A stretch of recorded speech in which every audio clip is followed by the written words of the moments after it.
Okay. ఈరోజు వస్తువుల వర్గీకరణకు సంబంధించి కొన్ని విషయాలు మాట్లాడుకుందాము. అలాగే దాని యొక్క ప్రాముఖ్యత ఏంటి అనేది చూద్దామండి. మన మార్కెటింగ్లో ఈ ప్రొడక్ట్ మేనేజ్మెంట్లో వస్తువు అనేది చాలా ముఖ్యమైనది అని చెప్పుకున్నాము. వస్తువులను మనం వినియోగదారుల వస్తువులుగా అలాగే పారిశ్రామిక వస్తువులుగా మనం విభజించవచ్చును. వినియోగదారు వస్తువుల్ని మనం నిర్వచించుకోవాలి అంటే అందులో ముఖ్యమైనటువంటి నిర్వచనాన్ని మనం చూసినట్లయితే అమెరికన్ మార్కెటింగ్ అసోసియేషన్ వారు ఈ వినియోగదారుల వస్తువుకు సంబంధించి కొంత డెఫినేషన్ అవ్వడం అనేటటువంటిది జరిగింది. అంటే మార్కెటింగ్లో అత్యంత ప్రధానమైనటువంటిది వస్తువు. ఎందుకంటే వినియోగదారుడిని సంతృప్తిపరచడం మార్కెట్ యొక్క ధ్యేయంగా మనం చెప్పుకున్నాం. వినియోగదారుడు సంతృప్తి అనేది వస్తువుల్ని ద్వారానే జరుగుతుంది అని చెప్పుకున్నాము. అంతేకాకుండా ఇవి మన క్లాసులో మనం వస్తువు గురించి మాట్లాడుకునేటప్పుడు వస్తువులు అత్యంత ముఖ్యమైనటువంటివి, అట్లాగే భౌతికపరమైనటువంటి సేవలను ఊహాపరమైనటువంటి అంశాలను అందించడం ద్వారా వినియోగదారులకు ఆశించేటటువంటి ప్రయోజనాల్ని సంతృప్తిపరిచేటటువంటి దానినే వస్తువుగా మనం అభివర్ణింపజేశాము. అలాంటి వస్తువులను మనం రెండు రకాలుగా వర్గీకరణ అనేటటువంటివి చేసుకుంటాము. అవి ఒకటి వినియోగదారులకు సంబంధించినటువంటి వస్తువులు, consumer goods, and second one industrial goods, పారిశ్రామిక వస్తువులు అంటామండి. ఇందులో వినియోగదారుల వస్తువులకు సంబంధించి మనం చెప్పుకోవాలి అంటే అమెరికన్ మార్కెటింగ్ అసోసియేషన్ వారు ఈ కన్జ్యూమర్ గూడ్స్కి సంబంధించి డెఫినేషన్ ఈ క్రింద విధంగా ఇచ్చారు. ఏంటంటే ఎటువంటి వాణిజ్య ప్రక్రియ లేకుండా ఉండి వినియోగదారులు ఉపయోగించుకునే అవకాశం ఉన్న వస్తువులను వినియోగదారుల వస్తువులుగా పేర్కొన్నారు. అమెరికన్ మార్కెటింగ్ అసోసియేషన్ వారు మనకి ఈ కన్జ్యూమర్ గూడ్స్కి సంబంధించి చెప్పినటువంటి డెఫినేషన్ మనం చూసినట్లయితే గూడ్స్ డెస్టైన్డ్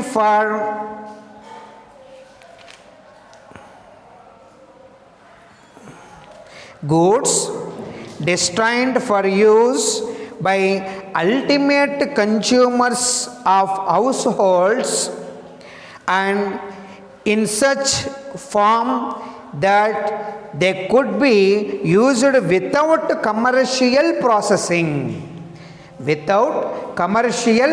processing. అంటే వినియోగదారుడి వస్తువుగా మనం చెప్పాలి అంటే ఒక వస్తువుకి సంబంధించి ఎటువంటి వాణిజ్య ప్రకటన లేకుండా తుది వినియోగదారులు ఉపయోగించుకునే అవకాశం ఉన్నటువంటి వస్తువుల్ని మనం వినియోగదారుల వస్తువులుగా పేర్కొన్నారు. అమెరికన్ మార్కెటింగ్ అసోసియేషన్ వారు goods destined for use by ultimate consumers of house holds and in such form that they could be used without commercial processing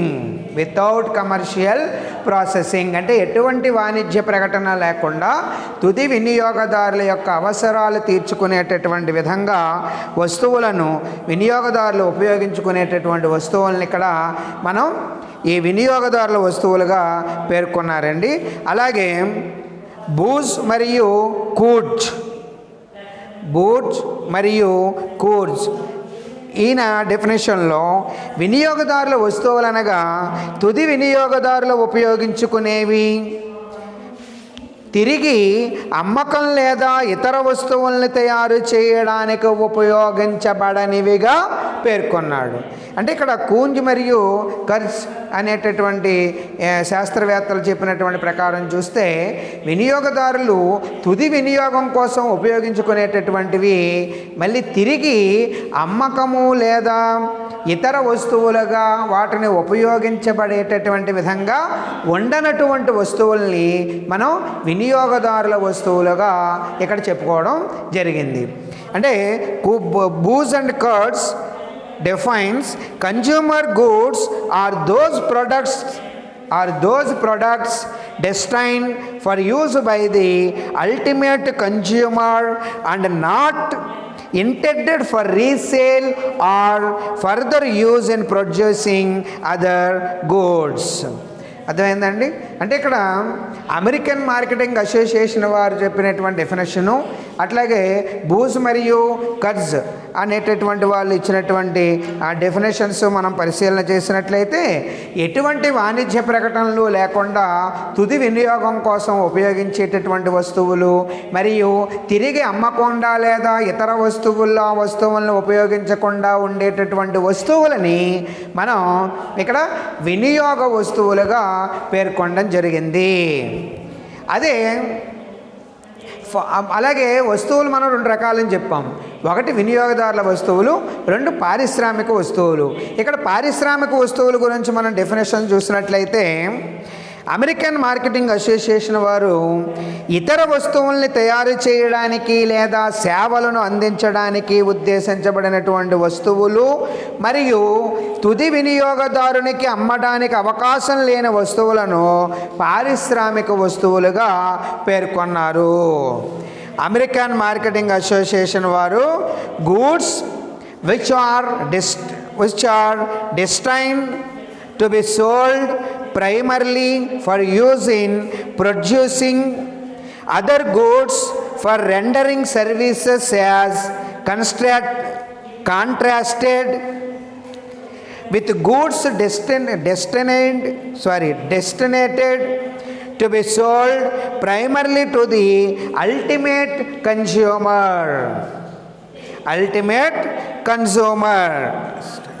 So goods which are American Marketing Association defines in industrial goods which are destined to be sold primarily for use in producing other goods for rendering services as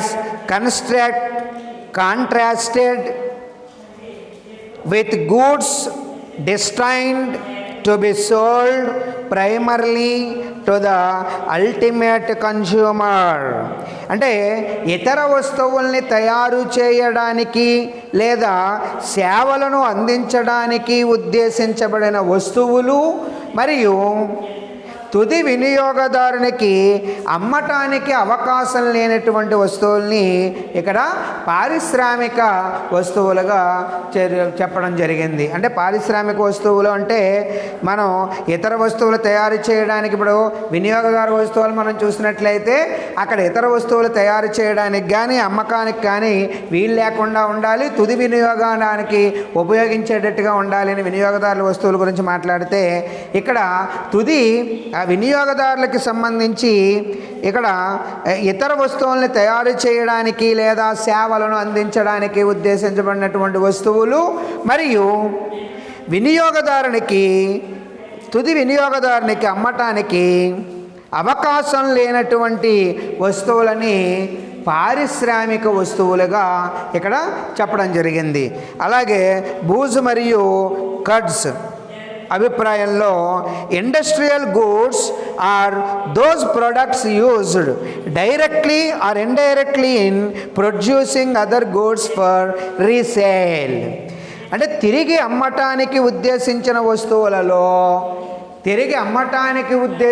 వస్తువులలో ప్రత్యక్షంగా పరోక్షంగా ఉపయోగించబడే వస్తువులనే పారిశ్రామిక వస్తువులుగా పేర్కొంటారు.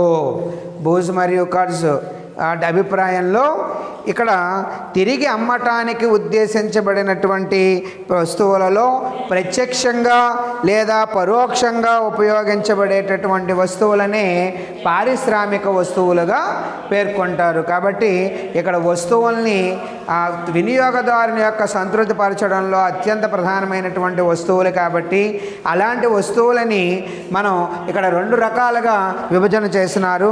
ఈ విభజనలో మొట్టమొదటిది వినియోగదారుల వస్తువులు, కన్జ్యూమర్ గూడ్స్ అంటాము. రెండోది ఇండస్ట్రియల్ గూడ్స్ అంటాము. ఈ కన్జ్యూమర్ గూడ్స్కు సంబంధించి మనం చూసినట్లయితే ఎటువంటి వాణిజ్య ప్రకటనలు లేకుండా తుది వినియోగదారుడు వినియోగం చేయబడేటటువంటి వస్తువులు, అంతేకాకుండా వాడు ఉపయోగించుకుంటూ తిరిగి అమ్మడానికి వీలు లేకుండా లేదా ఇతర వస్తువుల్లో ఆ వస్తువులు వాడకుండా ఉండడానికి ఉపయోగపడేటటువంటి వస్తువుల్ని మనం ఇక్కడ వినియోగదారుని వస్తువులుగా పేర్కొంటే, అదే ఆ పారిశ్రామిక వస్తువులు కనుక చూసినట్లయితే తిరిగి అమ్మడానికి ఉద్దేశించబడినటువంటి వస్తువుల్ని లేదా ఇతర వస్తువులను తయారు చేయడానికి ఉపయోగించబడేటటువంటి వస్తువుల్ని మనం అంటే వస్తువుల యొక్క తిరిగి అమ్మటానికి ఉద్దేశించబడినటువంటి వస్తువులు ప్రత్యక్షంగా కానీ పరోక్షంగా కానీ ఉపయోగించబడేటటువంటి వస్తువులుగా కనుక మనం తీసుకున్నట్లయితే దాన్ని పారిశ్రామిక వస్తువులుగా చెప్పుకోవచ్చును. కాబట్టి వస్తువులు మనకి ప్రధానంగా 2 రకాలు. అయితే ఈ వస్తువు యొక్క వర్గీకరణ ప్రాముఖ్యత ఏంటి అంటే importance of the product classification. అంటే ఈ విధంగా ఎందుకు వాళ్ళు విభజన అనేటటువంటిది చేయాలి, దీనివల్ల ఆ ఇంపార్టెన్స్ ఏంటి అని మనం చూసినట్లయితే వివిధ రకాల వస్తువులు అంటే వివిధ రకాలైనటువంటి వస్తువులు ఎక్కడికి చేరాలి మనకి అంటే వివిధ మార్కెట్లకు చేరతాయి. అంటే వివిధ రకాల తయారైనటువంటి వస్తువులన్నీ కూడా వివిధ రకాల వస్తువులు వివిధ రకాల మార్కెట్లకు చేరతాయి. కాబట్టి వస్తు వర్గీకరణ వివిధ వస్తువులకు సంబంధించిన మార్కెటింగ్ పథకాలను రూపొందించడంలో సహాయపడతాయి. అంటే ఈ వస్తువుల యొక్క వర్గీకరణ దేనికి అంటే వస్తువులు అనేవి అనేక రకాలైనటువంటి వస్తువులు అనేక రకాల మార్కెట్లకి చేరతాయి. ఎప్పుడైతే మరి ఒక్కొక్క వస్తువుకి సంబంధించి మనం దానికి సంబంధించినటువంటి గుణగణాలను వర్గీకరణ చేసినట్లయితే ఆటోమేటిక్గా ఆ వస్తువులకు సంబంధించి మార్కెటింగ్ పథకాలకి అంటే మార్కెటర్లు మంచి మంచి పథకాలు వేసుకోవడానికి మార్కెట్ల ఆ వస్తువుల వర్గీకరణ అనేది ఎంతగానో సహాయపడుతుంది.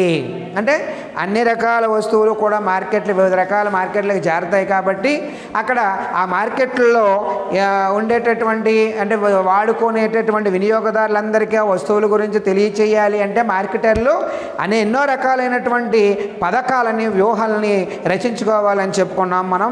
ఎందుకంటే వినియోగదారుడు సంతృప్తి చెందాలి అంటే ఆ మార్కెటర్లు వాళ్ళకి ఉండేటటువంటి అందుబాటులో ఉండేటటువంటి వస్తువులన్నింటినీ కూడా తగినటువంటి వ్యూహాలతోటి వాళ్ళని సంతృప్తి పరచాలి అని మనం మాట్లాడుకున్నాం. కాబట్టి ఇక్కడ ఎప్పుడైతే వస్తువుల వర్గీకరణ అనేటటువంటి చేశారో అనేక రకాల వస్తువులన్నీ కూడా మార్కెట్లకు వెళ్తాయి. కాబట్టి మార్కెట్లలో ఈ వస్తువులను వర్గీకరణ చేయడం ద్వారా మార్కెటింగ్ యొక్క పథకాలను రూపొందించడంలో ఇక్కడ ఈ వర్గీకరణ అనేటటువంటిది ఉపయోగపడుతుంది.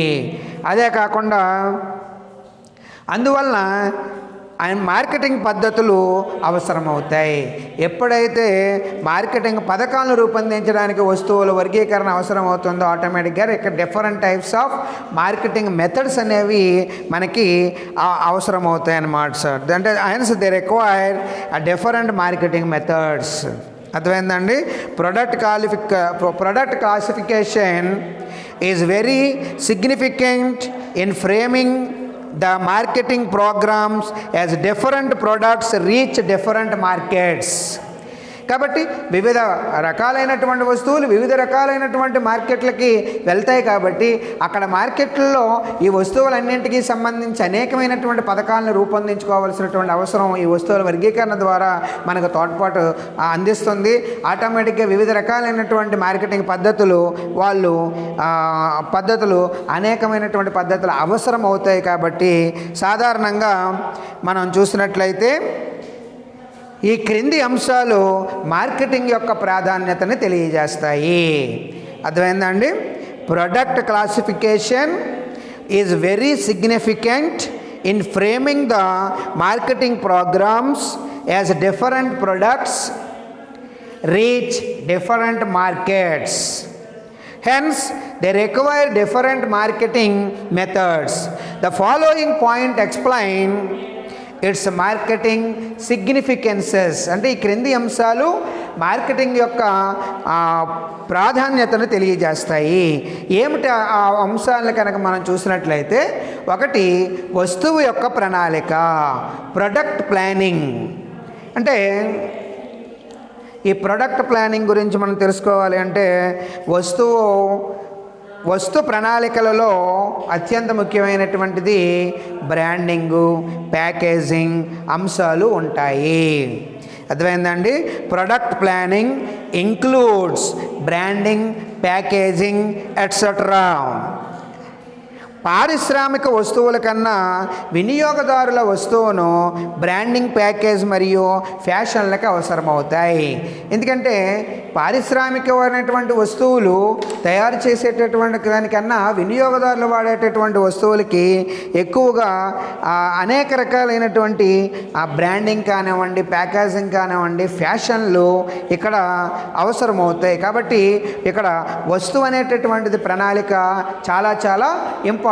ఈ వస్తు ప్రణాళికల్లోనే మనకి ఇమిడి ఉండేటటువంటి అంశాలను మనం చూసినట్లయితే బ్రాండింగ్ అండ్ ప్యాకేజింగ్ ఇందులోనే ఇమిడి ఉంటాయి. సాధారణంగా పారిశ్రామిక వస్తువుల కన్నా వినియోగదారు వస్తువులకి మంచి పేరు. ఎందుకంటే వినియోగదారుడు ఆ వస్తువు కొనుగోలు చేయాలి అంటే తప్పకుండా ఆ వస్తువు వాడు నోరు తిరిగేటటువంటి విధంగా మంచి పేరుని ఆపాదించబడేటటువంటిగా వాడు నాలుక మీద ఆ పదాన్ని పలికేటట్టుగా పారిశ్రామికంగా వస్తువులు తయారు చేసేటటువంటి సంస్థలు చేపట్టాలి.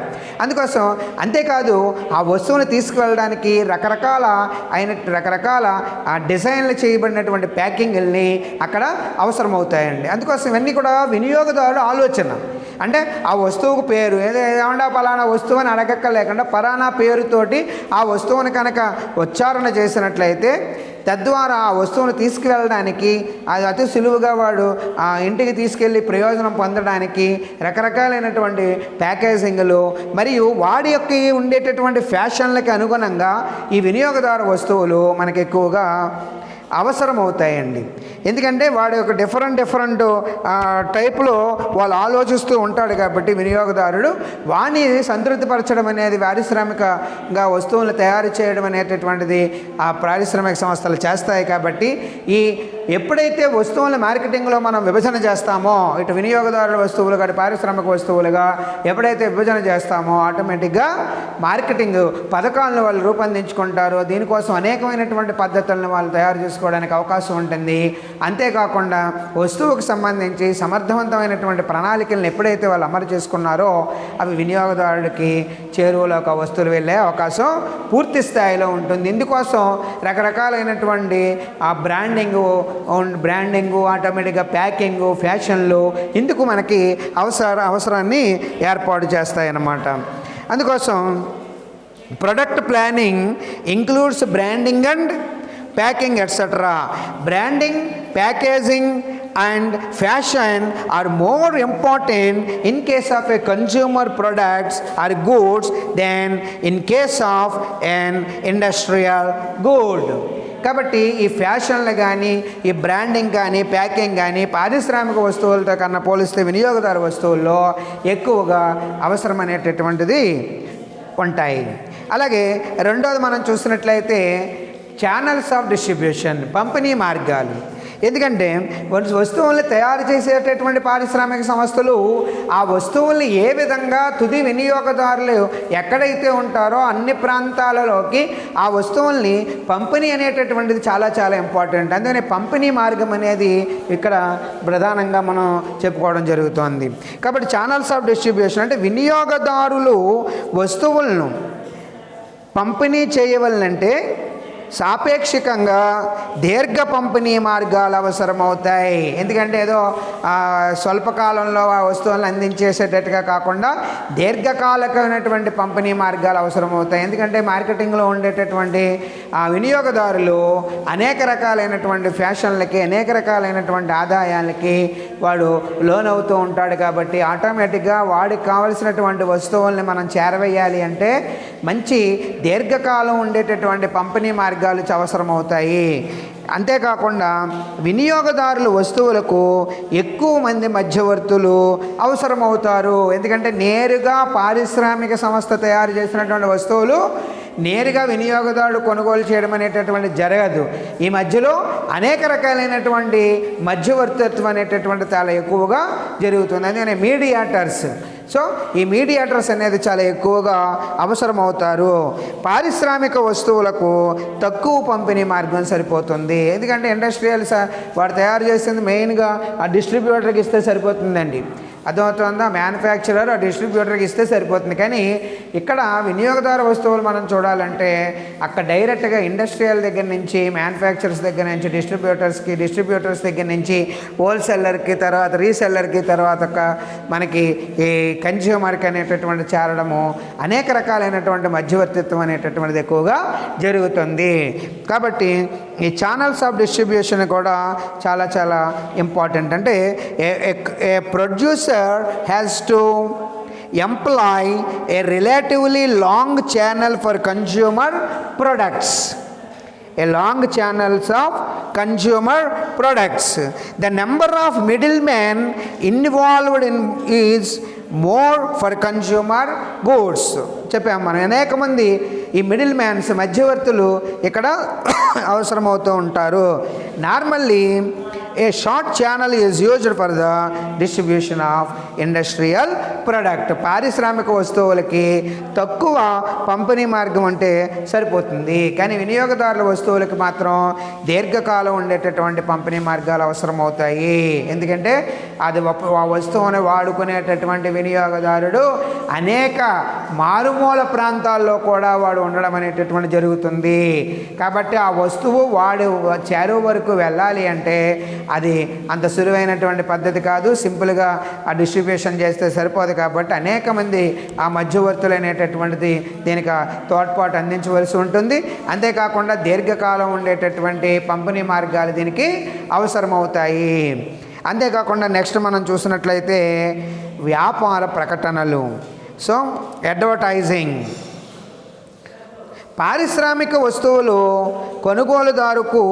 కొనుగోలుదారులకు ధర, నాణ్యత మరియు కొనుగోలుకు సంబంధించిన నిబంధనలు సాధారణంగా తెలుస్తాయి. అంటే ఇక్కడ పారిశ్రామిక వస్తువులకు సంబంధించి మనం మాట్లాడితే అక్కడ కొనుగోలుదారులకు సంబంధించి ఆ వస్తువుకు సంబంధించి నాణ్యత కానివ్వండి, ధర కానివ్వండి, అట్లాగే ఆ కొనుగోలుకు సంబంధించినటువంటి ప్రతి విషయాల్ని కూడా ఇక్కడ కొనుగోలుదారులకి తెలుస్తాయి. కానీ వినియోగదారుల వస్తువులకు సంబంధించి ఉత్పత్తి చేసే ఉత్పత్తిదారులు ఆ వస్తువుల వ్యాపార ప్రకటనలపై అధికంగా వ్యయం చేస్తారు. ఇక్కడ మనం పారిశ్రామిక వస్తువులు తీసుకున్నట్లయితే ఆ పారిశ్రామిక వస్తువులకు సంబంధించి కొనుగోలుదారులకి ఆ వస్తువుకు సంబంధించేటటువంటి ధర కానివ్వండి, నాణ్యత కానివ్వండి, లేదా కొనుగోలుకు సంబంధించినటువంటి ప్రతి ఇన్ఫర్మేషను కూడా వాళ్ళకి తెలుస్తాయండి. కానీ వినియోగదారుడికి సంబంధించి వస్తువులను తప్పకుండా వినియోగదారులకు తెలియాలి అంటే ఉత్పత్తిదారులు తప్పనిసరిగా ప్రకటనలు అనేటటువంటిది ఎక్కువగా ఇక్కడ ప్రకటనలపై ఎక్కువగా వ్యయం చేయవలసి ఉంటుంది. ఎందుకంటే ఆ ప్రకటనల ద్వారానే ఆ వస్తువుకు సంబంధించేటటువంటి ఇన్ఫర్మేషన్ వినియోగదారుడు తెలుసుకుంటాడు. పలానా వస్తువు పలానా మార్కెట్లో పలానా చోట దొరుకుతోంది అనేటటువంటి ప్రకటన వినియోగదారుని యొక్క కోరికానుసారము అక్కడ ఆ వస్తువు అనేటటువంటిది లభ్యత చేకూరుతుంది. కాబట్టి ఇందుకోసం మొట్టమొదటిగా వినియోగదారుడికి తెలియచేయవలసినటువంటి అవసరం ఈ మార్కెటర్ల మీద ఉంది. కాబట్టి ఈ వ్యాపార ప్రకటనల నిమిత్తము అధిక వ్యయాన్ని ఈ వినియోగదారుల వస్తువుల కోసం ఉత్పత్తిదారులు ఖర్చు చేయవలసి ఉంటుంది. So advertising. Buyers of industrial goods are conscious of price, quality, terms of purchases etcetera. Hence advertising plays a little role in the promotion of industrial goods. ఇక్కడ చిన్న పాత్ర మాత్రమే పోషిస్తుంది ఇక్కడ ఇండస్ట్రియల్ వస్తువులకి మనం చేసేటప్పుడు. ఎందుకంటే ఆటోమేటిక్గా కొనుగోలుదారులకి ఆ వస్తువుకు సంబంధించి ధర, నాణ్యత, ఆ కొనుగోలుకు సంబంధించిన ప్రతి విషయం కూడా ఆటోమేటిక్గా వాళ్ళకి తెలుస్తాయి. But A manufacturer of consumer goods spends huge amounts or high amounts of money on advertising for consumer goods. But వినియోగదారుల వస్తువులు వచ్చేటప్పటికి ఉత్పత్తిదారులు అధిక మొత్తంలో ఈ ప్రకటనలకి ఖర్చు చేయవలసినటువంటి అవసరం ఉంటుంది. కాబట్టి ఇది ఈ వస్తువులకు సంబంధించి వర్గీకరణ, దాని గురించి ఉండేటటువంటి ప్రాముఖ్యతకు సంబంధించినటువంటి ఇన్ఫర్మేషను. ఇవి కూడా మనకి షార్ట్ క్వశ్చన్లు అడిగేటటువంటి అవకాశం ఉంది.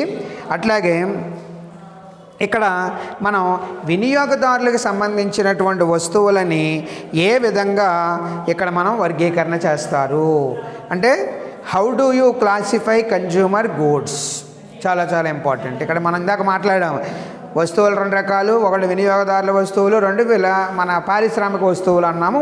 ఇక్కడ వినియోగదారుల వస్తువులకు సంబంధించి వస్తువుల్ని ఏ విధంగా వర్గీకరణ అనేటటువంటిది చేస్తారు.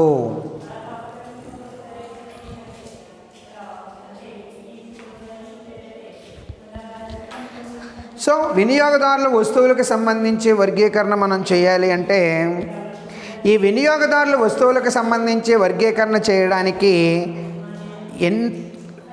ఎన్నో వర్గీకరణ పద్ధతులు ఉన్నప్పటికీ వినియోగదారుల యొక్క సంబంధించి వాళ్ళ కొనుగోలు అలవాట్లను ఆధారంగా వర్గీకరణ పద్ధతి అనేటటువంటిది ఉంటుంది. అంటే వినియోగదారు వస్తువులకు సంబంధించి అనేక రకాలుగా వర్గీకరణ పద్ధతులు ఉన్నప్పటికీ ఆ వినియోగదారుడు కొనుగోలు చేసే అలవాట్లను ఆధారంగా ఇక్కడ వర్గీకరణ పద్ధతులు అనేటటువంటిది ఉంటాయి. సాధారణంగా 3 రకాల సేవల వస్తువులు వర్గీకరణ చేయబడడం జరిగింది. ఓకే, జస్ట్ దీనికి సంబంధించి ఒక్కసారి ఇంగ్లీష్ మాట్లాడుకుందామండి. Classification of consumer goods. Although a number of classification systems have been suggested, the system most often used to based on consumer buying habits. సాధారణంగా ఇక్కడ కొనుగోలుదారుడు వాడేటటువంటి ఆ వస్తువులను ఉపయోగించుకునేటటువంటి అలవాట్లను ఆధారంగా ఇక్కడ మనం అంటే కొనుగోలు అలవాట్ల ఆధారంగా వర్గీకరణ అనేటటువంటి చేస్తున్నారు. అందులో సాధారణంగా వినియోగదారు వస్తువుల్ని మనం 3 రకాలుగా ఇక్కడ వర్గీకరణ చేయబడింది. అందులో మొట్టమొదటిగా మనం చెప్పుకోవాల్సింది సౌకర్యవంతమైనటువంటి వస్తువులు, కన్వీనియన్స్ గూడ్స్. రెండవది విలాసవంతమైనటువంటి వస్తువులు, ఇన్కన్వీనియన్స్ గూడ్స్. అండ్ మూడవది మనం చెప్పుకోవాల్సినటువంటిది విలాసవంతమైనటువంటి వస్తువులు మరియు విలాస వస్తువులు. మూడవది మనం స్పెషాలిటీ గూడ్స్. ఇలాగా 3 రకాలుగా ఇక్కడ వినియోగదారునికి సంబంధించినటువంటి వస్తువుల్ని మనం విభజన అనేటటువంటి చేయడం జరిగింది. ఒకటి మనకి సౌకర్యవంతమైనటువంటి వస్తువులు, కన్వీనియన్స్ గూడ్స్ అన్నాము. అలాగే రెండోది వచ్చి షాపింగ్ గూడ్స్ అన్నాము. రెండోది షాపింగ్ గూడ్స్, విలాసవంతమైనటువంటి వస్తువులు. మూడోది మనకి shopping goods. And third one speciality goods, విలాస వస్తువులు. So the first one is సౌకర్యవంతమైన వస్తువులు. అంటే వినియోగదారుని వస్తువుల్ని మనం చూసినట్లయితే సౌకర్యవంతమైనటువంటి వస్తువులు ఎవరికి? వినియోగదారుడు వాడు కొనుగోలు చేసేటటువంటి వస్తువులు వాడికి సౌకర్యవంతంగా ఉండాలి. అంటే తక్కువ ప్రయత్నంలో తరచుగా వెంటనే వినియోగదారుడు కొనుగోలు చేసేటటువంటి వస్తువులను సౌకర్యవంతమైన వస్తువులు అంటారు. తక్కువ ప్రయత్నంలో అంటే ఎటువంటి ఆ టైం టేకన్ తీసుకోకుండా the products that consumer wants to purchase frequently, immediately and with a minimum of effort are called convenience goods. అంటే ఇక్కడ వాడు తక్కువ ప్రయత్నంలో తరచుగా వెంటనే వినియోగదారుడు కొనుగోలు చేసే వస్తువుల్ని మనం సౌకర్యవంతమైనటువంటి వస్తువులుగా చెప్పుకోవచ్చును.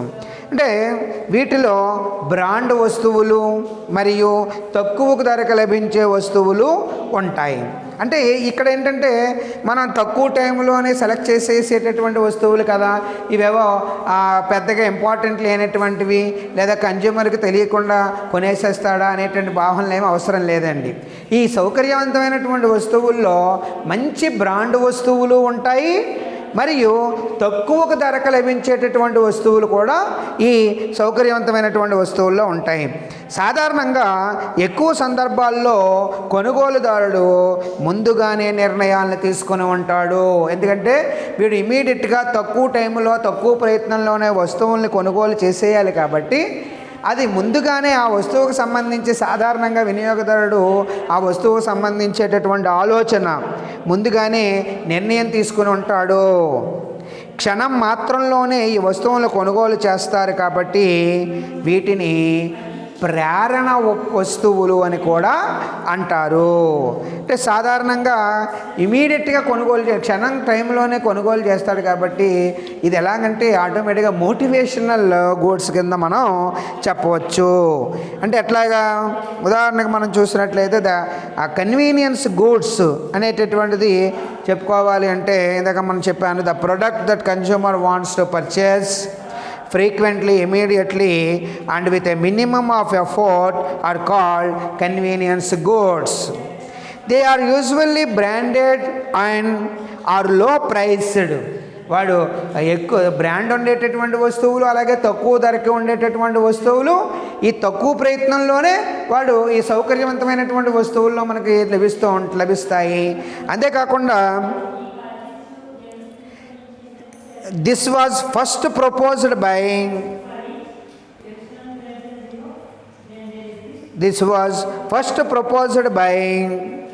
T.C. Coppell and is known as the traditional system. దీనిని మొట్టమొదటిగా కనుగొన్నటువంటి వ్యక్తి టీసీ కోపెల్ అనేటువంటిని ఇది ఒక సాంప్రదాయకమైనటువంటి పద్ధతిలో సాంప్రదాయకమైనటువంటి పద్ధతిగా అతను అభివర్ణింపజేశాడు. Consumer goods are classified into 3 categories. The first one is convenience goods. ఆ కన్వీనియన్స్ గూడ్స్కి సంబంధించి మనం ఇక్కడ చూసినట్లయితే అతను ఈ టీసీ కోపెల్ అనేటటువంటి అతను దీన్ని ఒక ట్రెడిషనల్ సిస్టమ్గా మనకి పేర్కోవడం జరిగింది.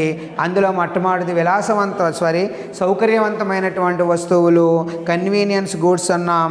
ఈ కన్వీనియన్స్ గూడ్స్కి సంబంధించి తక్కువ ప్రయత్నంలోనే వినియోగదారుడు కొనుగోలు చేసేటటువంటి వస్తువుల్ని మనం ఈ తక్కువ ప్రయత్నంలో తరచుగా వినియోగదారుడు కొనుగోలు చేసేటటువంటి వస్తువుల్ని కన్వీనియన్స్ గూడ్స్ అన్నాము. అంటే the products that consumer wants to purchase frequently and immediately and with a minimum of effort are called convenience goods. ఇక్కడ వీటిలో అనేక రకాలైనటువంటి బ్రాండ్ వస్తువులు ఉంటాయి మరియు తక్కువ ధరకు కూడా లభించే వస్తువులు ఉంటాయి. are called they are usually branded and are low priced. So అంతేకాకుండా ఈ సాధారణంగా ఎక్కువ సందర్భాల్లో కొనుగోలుదారుడే ముందుగానే వీటికి సంబంధించినటువంటి తగిన సౌకర్యవంతంగా రూపొందించుకునేటట్టుగా వీటికి సంబంధించి అంటే ఇమీడియట్గా క్షణంలోనే ఆ వస్తువుల్ని తక్కువ వ్యవధిలోనే తరచుగా కొంటాడు. కాబట్టి ఈ సౌకర్యవంతమైనటువంటి వస్తువులను కొనుగోలు చేయడానికి కొనుగోలుదారుడు లేదా వినియోగదారుడు ముందుగానే దానికి సంబంధించినటువంటి సౌకర్యవంతంగా దాన్ని రూపొందించుకోవాల్సినటువంటి అవసరం ఉంటుంది.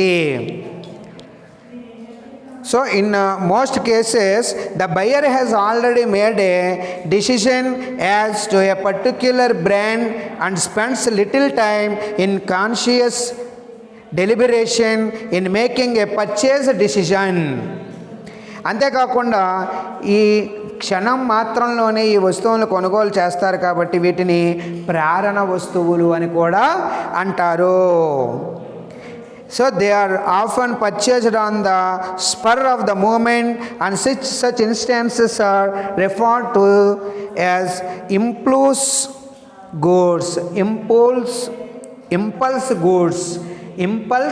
గూడ్స్ ప్రేరణ వస్తువులు అని అంటారు.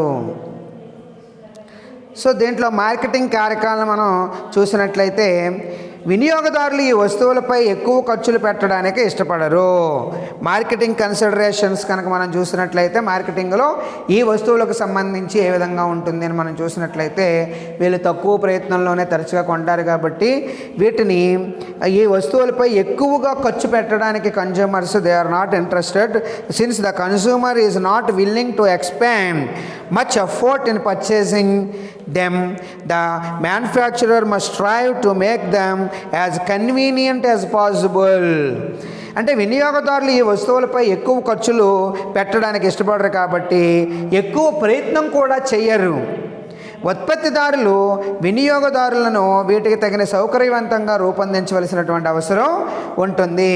అంతర్గతంగా టోకు వర్తకులను నియమించి ఎక్కువ రీటైల్ షాపుల్లో అమ్మే ప్రయత్నం చేయవలసి ఉంటుంది. అంటే ఇక్కడ ఈ ఒక్క క్షణంలోనే ఈ వస్తువుల మీద సంబంధించినటువంటి నిర్ణయం తీసుకుంటారు కాబట్టి ఈ వస్తువుల మీద వినియోగదారులు ఎక్కువగా ఖర్చు పెట్టడానికి ఇష్టపడరు కాబట్టి ఎక్కువ ప్రయత్నం కూడా చెయ్యరు.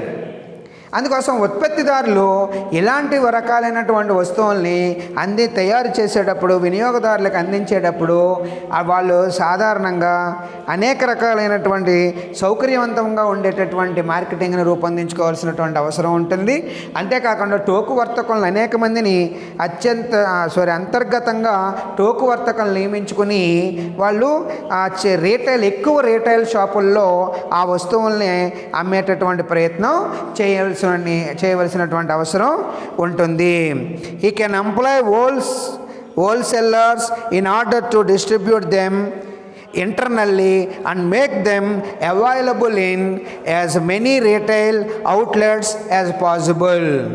అట్లాగే రెండవది మనం చూసినట్లయితే ప్రోత్సాహక బాధ్యతలు, ప్రమోషనల్ బర్డెన్స్. చిల్లర వర్తకులు ఈ సౌకర్యవంతమైనటువంటి వస్తువులను ఎక్కువ పోటీదారుల బ్రాండ్లను అమ్ముతారు. అందువల్ల ప్రోత్సాహక బాధ్యత ఉత్పత్తిదారుడిపై పడుతుంది. వినియోగదారుడు ఈ వస్తువును అంగీకరించాలి కాబట్టి విస్తృతంగా వ్యాపార ప్రకటనలు ఇవ్వవలసి ఉంటుంది. ఇక్కడ చూడండి, ప్రమోషనల్ బర్డెన్స్ మనం చూసినట్లయితే retailers usually carry several competing brands of convenience products and are unlikely to promote any particular brand. The promotional burden therefore fails on the manufacturer. He must advertise extensively to develop consumer acceptance for his product. అంటే ఇక్కడ ప్రోత్సాహకం అనేటటువంటి బాధ్యతలు మనం తీసుకున్నట్లయితే ఈ చిల్లర వర్తకులు ఈ సౌకర్యవంతమైనటువంటి వస్తువుల్ని ఎక్కువ పోటీదారుల బ్రాండ్లని అమ్ముతారండి. అంటే సౌకర్యవంతమైనటువంటి వస్తువులను ఎక్కువ పోటీదారుల బ్రాండ్లని ఇక్కడ తీసుకొస్తారు. కారణం ఏంటంటే క్షణంలోనే ఈ వినియోగదారులకు సంబంధించినటువంటి వస్తువులు ఇక్కడ మనం తీసుకొనేస్తాడు కాబట్టి వాడు ఎక్కువగా ఉండేటటువంటి బ్రాండింగ్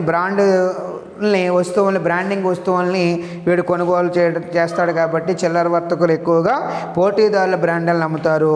అందువల్లనే వీటి యొక్క ప్రోత్సాహన బాధ్యత ఉత్పత్తిదారుడిపై పడుతుంది. ఇందుకోసం ఏం చేయాలి అంటే అనేక రకాలైనటువంటి ప్రకటనల్ని ఇక్కడ ఈ ప్రకటనల మీద విస్తృతమైనటువంటి ప్రకటనలు చేయవలసినటువంటి అవసరం ఏర్పడుతుంది. అలాగే మనం రెండవ రకమైనటువంటి వస్తువులు చూసినట్లయితే షాపింగ్ గూడ్స్, విలాసవంతమైనటువంటి వస్తువులు.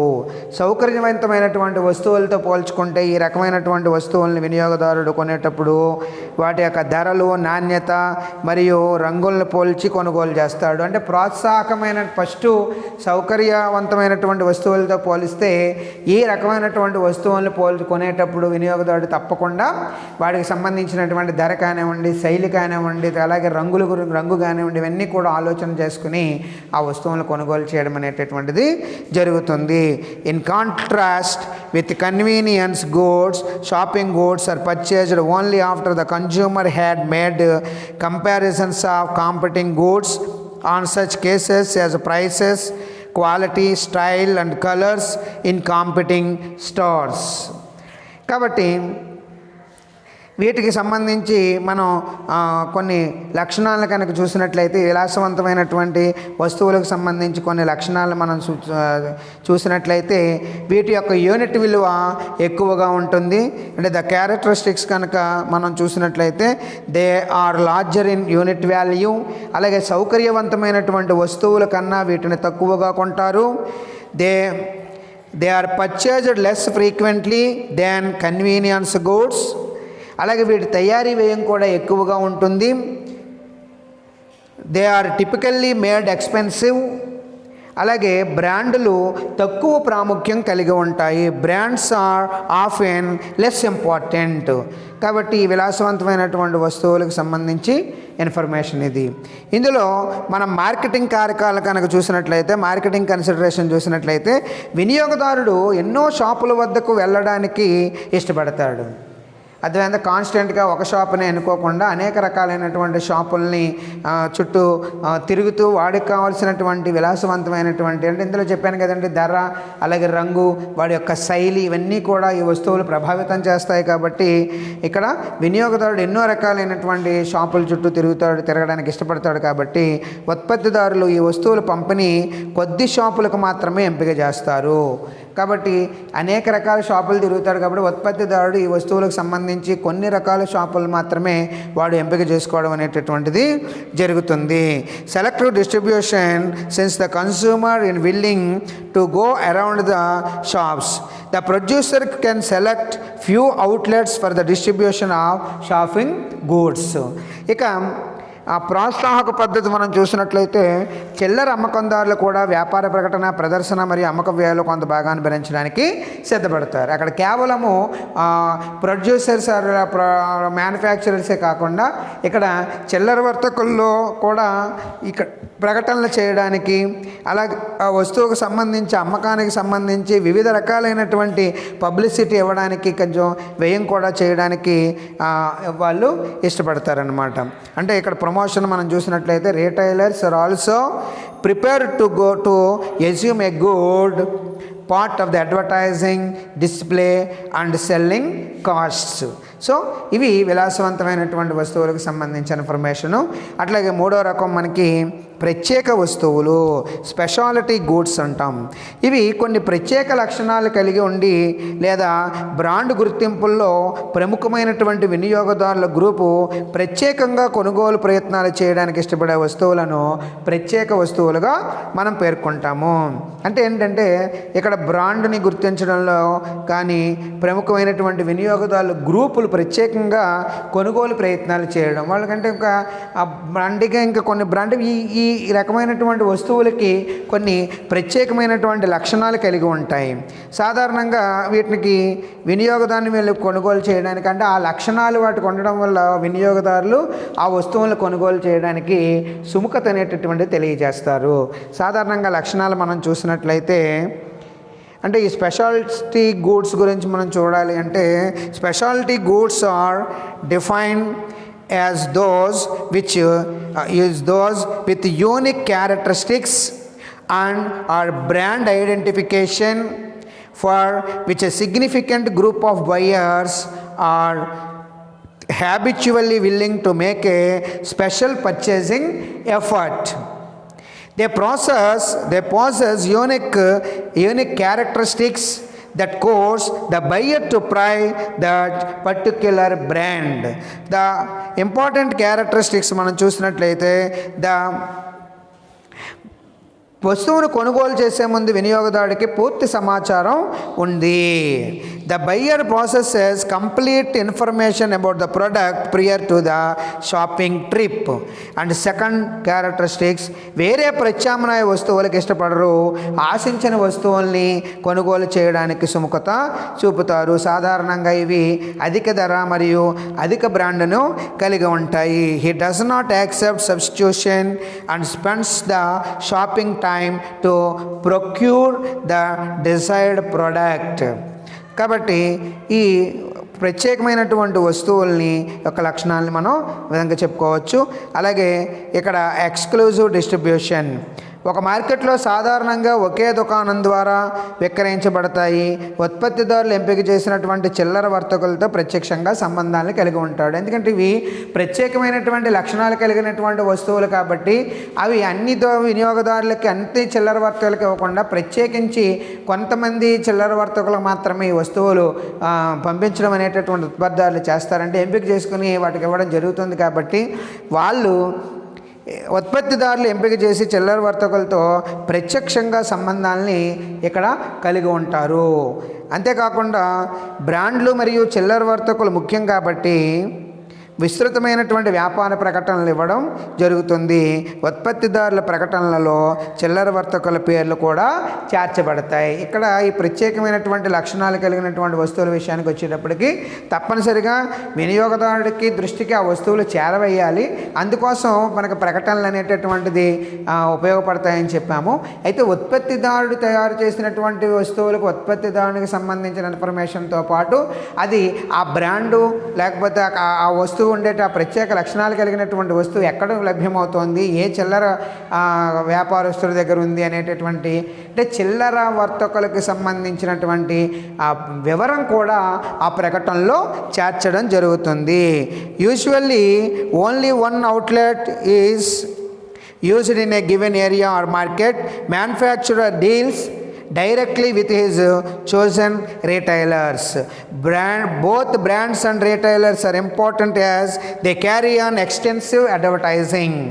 Combined retailers' names are included in the manufacturers advertisements. కాబట్టి ఈ వినియోగదారులకు సంబంధించి వస్తువుల్ని మనం ఇన్ని రకాలుగా విభజించవచ్చు అని చెప్పి ఇది ఒక ట్రెడిషనల్ డివైన్గా మనకి చెప్పడం జరిగింది. ఎవరండి? విలియం క్యాపిల్ అనేటటువంటి వ్యక్తి ఇక్కడ 3 రకాలైనటువంటి వస్తువులుగా వినియోగదారు వస్తువుల్ని విభజన చేయడం అనేటటువంటి జరిగింది. రేపు క్లాసులో పారిశ్రామిక వస్తువులకు సంబంధించినటువంటి వర్గీకరణ చూసుకొని వస్తువు యొక్క జీవిత చక్రాన్ని కూడా మనం చూద్దామండి.